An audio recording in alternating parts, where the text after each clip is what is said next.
আজকের রাতটা কেমন শান্ত, কিন্তু ওই শব্দটা কি রে? হর বউল, হর বউল। ওটা হুড়বুল পাখির ডাক। গ্রামে বলে রাতেই শব্দ শোনা মানে কিছু অদ্ভুত ঘটনা ঘটতে পারে। সত্যি? আমি তো ভেবেছিলাম কোনো বুড়ো প্যাঁচার ডাক। না না, হুড়বুলের ডাক অনেক গভীর আর লম্বা হয়।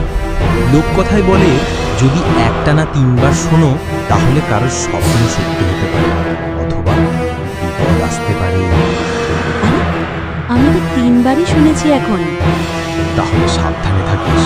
দেখ, হুড়বুল শব্দ মাঝে মাঝে মানুষকে পথ ভুলিয়ে ফেলে।